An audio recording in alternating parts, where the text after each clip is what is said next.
know it so far. Cobain's body was found in a house in Seattle on Friday morning. He was dead of an apparently self-inflicted shotgun blast to the head. Police found what is said to be a suicide note at the scene, but have not yet divulged its contents. Cobain, who was 27, had reportedly been missing for about 6 days, according to his mother. Every night this week. And we lost another. I will take a look at that. Next. Jen sister, Buddy thinking that I will not come this today. I told her you were going to be here. I said no.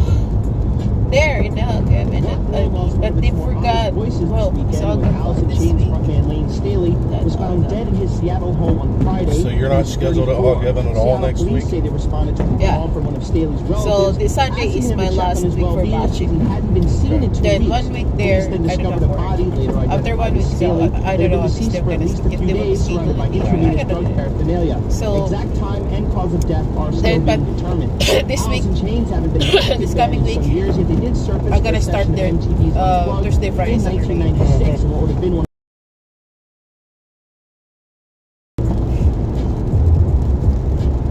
Well, I want you to take it. That means you're going to have Monday, Tuesday, and Wednesday off then, right? Yeah. Well, I want you to take at least 2 of those days and do nothing. The passing of Lane Just Staley. rest. He had died on April 5th. Okay. As well. A few years earlier. If it's nice outside, try and go outside for a walk or something. But other than that, it felt like you don't need to be working or anything. Just rest. That was the moment. Kind of like, welcome to the real world, baby. Kind of one of those. I mean, some rock stars died when I was a kid. I maybe was a little too young to grasp it. Randy Rhoads, but Nirvana was like my generation. That was it. That was us making noise. That was us letting the world know we're here now. And things are going to be different. And so it just felt like a moment. Lane didn't necessarily hit as hard for me, personally, because we had already had Kurt. And much... I mean, listen to what I just played. Nutshell was the name of that song for anybody that doesn't know. Damn good. I was looking for Brother, but I didn't have that in my system. We'll get to why I was looking for that here in a moment. So Lane's didn't necessarily hit as hard. Although I do think he was the better frontman. Kurt's the bigger star. There's no debating it. It cannot be debated. But Lane felt like the better frontman. Singer, I guess, is what I'm saying. Now, I think most people would say Chris Cornell was the best singer of that scene. And I would say that. Like, that guy, I got lucky enough to watch Chris Cornell sing acoustic about 3 feet away from me in a radio studio once. And he blew me away. Like, he blew me away. That's how good he was. I said earlier that I think the best band in the scene is a band called the Screaming Trees, and I said, but most people wouldn't know them. But my guess is you would probably know this song if you watched singles growing up, or if you had that soundtrack growing up, you may have heard this.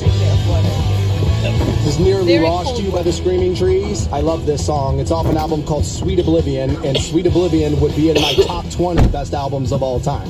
Not for everybody, but of my personal top 20, for sure. By the way, if you have a copy of Sweet Oblivion on vinyl, I'm willing to pay a heavy, heavy price for it. Let me know if you got it.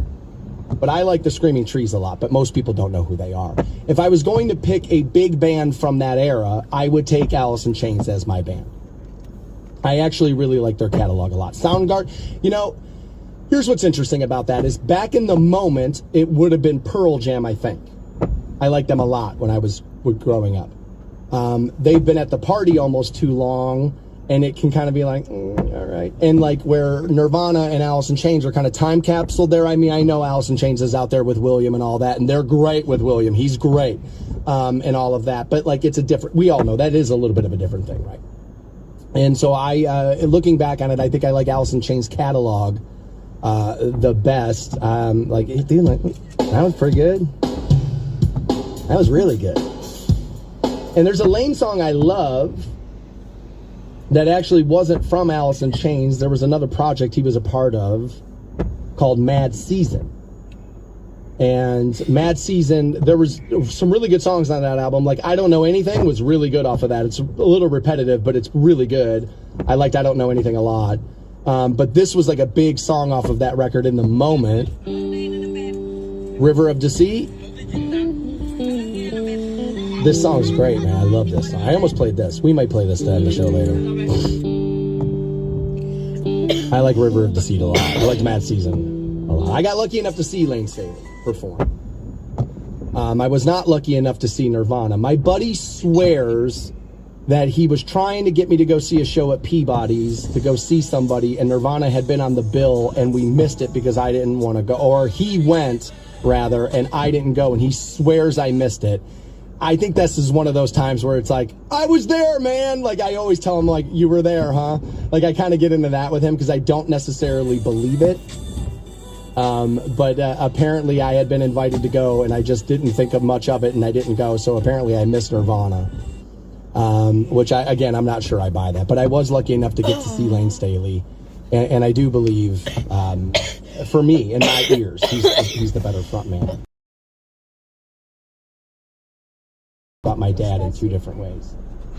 I talk about the relationship between my father and I a lot. And it's because by the end of his life, we had the relationship we both wanted. But it wasn't always that way growing up. He was always waving goodbye and going to somebody else's hospital room to be with them. He wasn't home a lot. I was with him a lot when I was real little because, he worked for himself. He could take me. But as, the years went on, he was just gone a lot, man. We just didn't see him. He was with other people. And that's what that job is. And so there was an Alice in Chains song that I used to listen to all the time that made me think. And that very much felt like that relationship between my father and I. Early on, he running away, I got to go do this, I got to go. Cats in the Cradle. And then essentially that's what that is. It's Cats in the Cradle. And early on, no, I got to go do this, I got to go do this. I started to get a little older. Nah, Dad, see ya. And it for sure now on the step of the Sandsbury Show, we're on Rock. You got to give me 1 second here to type one more thing. Hold on. Now I did that. I have not seen Soaked in Bleach, the documentary on that, in some years now, but I remember when I watched it, I was like, kind of talking about everybody there, and we did not talk about STP, again, without their singer, or their original singer. Although, was he the original singer? I mean, the singer they were popular with. I don't know the history of the whole band, right? Yeah, STP was really good. Let me see, how would I do it? Again, the Screaming Tree is my favorite, most people don't care about. Soundgarden.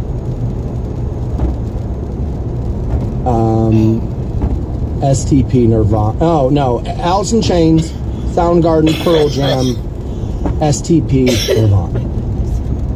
I think that's how I would have it. I'd probably swap 3 and 4 around a little bit, occasionally, depending on the day, right? Depending on the day. And a lot of people brought up, the Unplugged albums.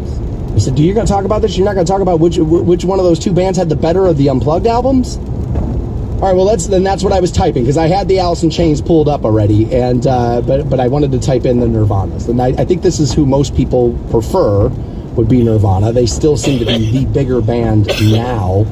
And looking at this, it was About a Girl to open, The Man Who Sold the World, not their song, Polly, Plateau, I don't believe that's their song either, is it? I know they put it on one of their records, but I'm pretty sure that's a Skinny Puppy song, but I could be wrong. All Apologies, Come As You Are, Penny Royalty, On a Plane, Oh Me, Where Did You Sleep Last Night, not their song, for things. And I like when something may sound different, or a little bit of that. It's not like I love every cover, but I like a lot of them. And I love that album. I stopped there because it's making me think about listening to that album when it was a thing, when it came out. And the memory of that album is riding around with my buddy Sean McConville and our other buddy Kevin. And I pause because Kevin's no longer alive. But I just think about driving around Solon in the backseat of that car listening to Nirvana's Unplugged over and over and over again. You got to get to the Metro Parks, man. You guys want to play hacky sack, smoke some weed? Welcome to 17. you know? And so, like, it takes me to that place, that album. It takes me back to Squaw Rock and Soul, the shelter house where we'd hang out, waste away our nights. Makes me think about that. I like that album a lot. Alice in Chains, let's look at this track list of their MTV Unplugged. Nutshell, the song I played you. Sludge Factory, really good. Rooster, really good. Wood, The Killer Is Me, oof. Brother was on that. That's one of my favorite Alice in Chains. Frogs, No Excuses, Angry Chair, Heaven Beside You, Over Now. So I think I would actually go with Alice in Chains album there. But one of the guitars is a little out of tune, and it's very noticeable. But it does make the songs kind of sound pretty cool. And I own that on vinyl too. And I'll listen to both of these when I get home from work today. That's absolutely what I'm going to do, is listen to these back to back. Yeah, I'm going to go with the Alice in Chains one there. People may not remember, Metallica had been sitting front row. They had just recently cut their hair. There was an intermission in this performance. And I believe it was Jerry Cantrell who came back out and on his acoustic guitar had taken a marker and had written, "Friends don't let their friends get haircuts." Which is hilarious because you fast forward about 10 years, if not a little bit longer, and Jerry Cantrell had a haircut that honestly made him look like Ellen. Like, I literally, when Ellen was in trouble, I posted that photo and I was like, just have Jerry Cantrell do it. He's already transitioned in Ellen as it is. That's not, I didn't mean the transition thing. What am I doing? I shouldn't have done it. But like but they all cut their hair at the end of the day, right? That ended up being a thing. Metallica just a little early on that one. Again, trying to adapt.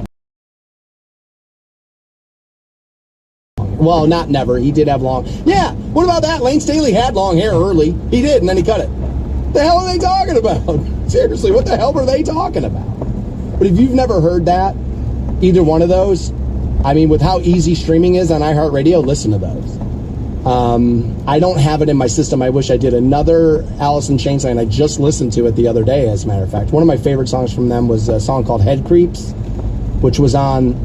We used to call it Tripod because it was the Three-Legged Dog album. That's what we used to call that when we were kids. We used to call it Tripod. I remember that record, man, because it was like you bought it on CD, and the CD package was like lime green, but the booklet was purple, man, so it kind of looked like the Joker in the sleeve, and it was like, look at Alice in Chains, man. It's not just clear plastic. I mean, they kind of know. I mean, they're just giving us a little bit more for our money. Like, we were all in love with the packaging of that record, but if you've never heard Head Creeps, listen to that. I love that song.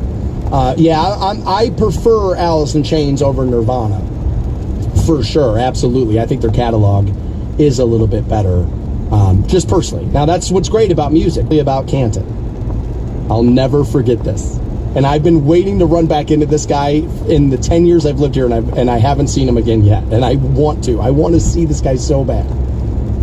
So when I first moved here, took the job over, they were all about getting me out and getting me in front of people, getting me in front of clients, and like doing the whole thing. So they actually had an event booked for me to do before I even had been on the air. Oh, no, I'm sorry. I think it was the first day the show was on the air, and they had a show booked for me that night to go do.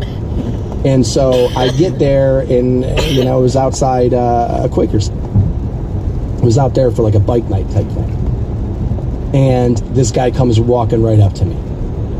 And I thought for sure was like, why the hell did they take off Bob and Tom for you? I thought for sure that's what I was in for. And the guy comes over, he's like, I love the fact that they took Bob and Tom off for you. I was like, oh, good. Like, thanks, man. I appreciate that. I thought for sure you were about to hate me. I was judging a book by its cover there. And he said to me, he goes, but you got to fix that radio station, man. I was like, I do? What's wrong with Rock 106.9? Which, by the way, musically, it's way better now than when I started. But he said to me, he goes, you just got to understand, man, I know you're a little younger than me, but Nirvana ain't rock and roll, dude. It ain't rock and roll, man. And he just would not let it go. And every time I hear Nirvana on Rock 106.9, I think about that guy now. Back to the Stansberry Show on Rock 106.9. I'll get you into the Black Keys next hour. My final set of those two. So this just came in off the text line, 330-450-7625, and I appreciate when you guys text in. And this person did not leave their name, but says, call me kooky, Stansberry, but how did you talk all this 90s music and not mention Green Day? Okay, so I don't know how much of the conversation you heard, but what got us into it initially was the fact that April 5th is the day that we all heard this come out of Kurt Loder's mouth. Hi, I'm Kurt Loder with an MTV News special report on a very sad day. Kurt Cobain, the leader of one of rock's most gifted and promising bands, Nirvana, is dead, and this is the story as we know it so far. An apparently self-inflicted shotgun blast to the head. Police found what is said to be a suicide note at the scene, but have not yet divulged its contents. Cobain, who was 27, had reportedly been missing for about 6 days, according to his mother. And a lot of people felt like that was suspicious. Who waits 6 days, to report somebody missing? I'm not sure they had waited all 6 days. I think this is just what she had said after he had been found, that he had been missing. Also, we are talking about an international rock star who just a few months before was in Italy and had overdosed. So I you know what I mean? Keeping track of multimillionaires who jet set around the world touring can be a little more difficult than like your 17-year-old kid, right? And I see, and I could see that. I didn't get into Green Day because I don't feel like they fit the rest of this bill. Like, they're not really grunge. They were hot in that scene, and they would have played some of the same festivals together, but they're not really the same thing. I think most people would say this, is that Green Day is more like pop, punk, than they are grunge, right? Now you start talking music, categories and all this stuff and genres, it all gets a little messy because it's like, dude, it's just good music, right? At the end of the day, it's either good or bad. But I don't think Green Day is essentially the same thing. They don't necessarily fit that same bill.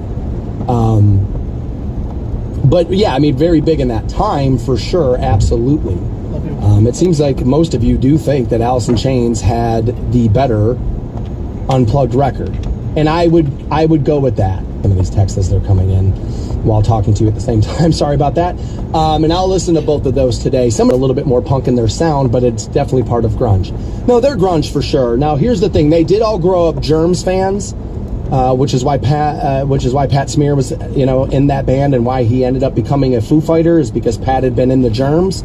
And so they were definitely Germs fans, which was a punk band for sure. And I think what Kurt did, and that's exactly what Kurt kind of did. He kind of took the Germs sound and mixed it with the Pixies. And Dave Grohl's talked about this, so it's not necessarily just my theory. Dave Grohl has been open and honest about this, that if you really listen to Nirvana's drumming, it's the Gap Band. He stole everything from the Gap Band, and he did. He has full on admitted it, and that's true. But if you really listen to Nirvana, it's kind of soft and melodic, and then there comes the chorus, and that's all Pixies. I mean, he literally lifted that from them. And so I think what happened there is you mix the Germs a little with the Pixies. Where Is My Mind, I believe, is the song most people would know from them. And you kind of get then that Nirvana sound. And everybody's influenced by somebody, and everybody borrows from somebody. And, I once heard good writers will borrow from other writers, great writers flat out steal. And there's some truth in that, And so, yes, I think there are a little mixture of both things there. But they are perceived to be the godfathers of grunge. And again, I would go with the Screaming Trees there. I think Mark Lanegan was the most underrated vocalist of the era, and it's not close because most people just went, who the hell is Mark Lanegan? So it kind of proves my point. But he was great. I mean, great. As a matter of fact, they were thinking about using him for the Alice in Chains stuff and ended up going with William Duvall. Getting a little sidetracked there. But yeah, I think you can hear punk in Nirvana for sure, but it doesn't come off solely as punk. It becomes something else, and that's where the terms come. Now, again, grunge was not like a good tag. That was a way to tell people that this doesn't sound good. Much like metal. I mean, people were making the argument that it just sounds like pieces of metal being slammed together. All of these terms are negative when they're birthed. And then what happens is that the scene goes, oh yeah? We'll pick it up and we'll wear it as a badge of honor, and then it becomes what we call it. None of those terms are ever designed out of trying to be respectful to the bands, ever. Like, that's never, because normally what's happening is the writer's writing about the changing of the guard that they don't want to see happening. And so you get those terms that get put out, and that's what happens there. But yeah, you can definitely hear, especially in early that kind of stuff, and so yeah, absolutely, they definitely have those influences there. I think it's why I actually prefer Alice in Chains. Don't get me wrong, plenty of punk fans in that band too. Same thing with Soundgarden, but I prefer their sound, and it's because there may be punk influences in those bands, but it's more hidden than Nirvana had it. Nirvana does have their punk fandom a little bit more on their sleeve. I would agree with that. I think that's probably accurate, but I would not classify them as a punk band. They're definitely a grunge band. I mean, they're the grunge band for most people. Do you think in Walmart they have a And scene? a lot of you feel this way, that had Kurt Cobain not died when he did, they would not be seen to be what they are today. Pharmacy's got Well, a lot of people have made this argument about Heath Ledger's Joker, right? We can That get it a Giant Eagle, too. the death kind of solidified it being a great role. People have talked about that with Brandon Lee and The Crow and all of that. And let's be honest, passing away, and I should have seen it. Oh my God, I wish I would have been there, and this and that. It will lend itself to those types of artists, and they will become bigger in legend than they were without it. And Kurt, part of that 27 Club. You know, Janice, and I believe Jimmy, and he's in there, and the amount of them, I mean, I can't even list them all because of how many it was. And I believe Kurt's part of that whole thing. Jim Morrison was 27, right? Wasn't he in that 27 club where people have died at the age of 27? I think, yes, that helps sell them and their legacy, for sure. I don't think there's any denying that. I think they would have maybe still been the bigger band. And bigger doesn't mean better. It doesn't. That does not mean that. I think they still would have been bigger because Alice in Chains doesn't have a song as big as Smells Like Teen Spirit. Like, they just don't. And I don't even, like I said, I think Nirvana might be my 4th or 5th favorite band from the era, right? But Smells Like Teen, if you wanted to say, here's what was going on in the 90s, it smells like Teen Spirit, right? Like, there's no debating that. That's that song from that era. Now, again, Doug brought up a great point about Green Day. There was plenty of other musical genres going on around the grunge thing. Plenty of great stuff going around it. But if you were to try to sum up the Seattle sound, say this is what was going on in Seattle, it smells like Teen Spirit. Now, I know music heads out there will be like, no, that's because you're a normie and you work at a radio station and you play the same 6 songs. Well, yeah, because what I just said, I'm right about. Like, because Smells Like Teen Spirit is the big smash hit from that era. So that's why you get Smells Like Teen Spirit. Which is why I today played you Lake of Fire, because we were going to talk about this. Which is why I played Nutshell from Alice in Chains, because we were going to talk about this. Because you already know Over Now is good. You know that's good. But you may have forgot about how good Nutshell was. So I pulled that one out. But should we play Nutshell most days? No. You know how many people are in my messages right now going, what the hell was that? I've never heard that. Which is why we play Over Now. Right? Or No Excuses. And that, I mean, that's why there's a reason why we do what we do. Goes to the other and it's because it works. Like, that's really what it is. It's because it works, it's profitable. That's why. But yeah, I would agree that Nirvana had some punk influence in them, but they don't necessarily come off sounding like a punk band. We would have him drug tested, but why waste the money? Yeah. The Stansberry Show on Rock 106.9. I think that's good. And her ghost goes to the other geese. On Rock 106.9. You know, this April 5th thing's getting a little weird with the grunge thing. It's Mike McCready's birthday. I must have forgotten about that. Mike McCready, one of the guitar players from Pearl Jam, probably underrated player, right? I think a lot of those musicians in that scene probably get overlooked because you know what people used to say about grunge? Really all of this stuff sounds exactly the same. It's not really a shortcut. I mean, that's literally what everybody said about it. And it's because scenes do become a copy of a copy of a copy. James says, man, I love the grunge stuff today, but it's got me feeling very somber when I think about how much addiction and mental illness took from us out of that scene. So much talent, so many personalities that could have had more to say. They're all gone too soon. Yeah, I mean, drug addiction has taken plenty of musicians well before the grunge scene, earlier in their life, too. Janis Joplin comes to mind, Jimi Hendrix comes to mind, Keith Moon comes to mind. It's literally littered. The whole scene's littered. Bill Maher, who I know a lot of you guys hate, but once upon a time said heroin's terrible for you. See, it's a shortcut. But it did a fantastic job with my record collection. And there's truth in that. There is truth in that. I'll tell you, the grunge thing is sad because look at what's happening now. I'm talking about the festivals and the nostalgia, cruises and the like.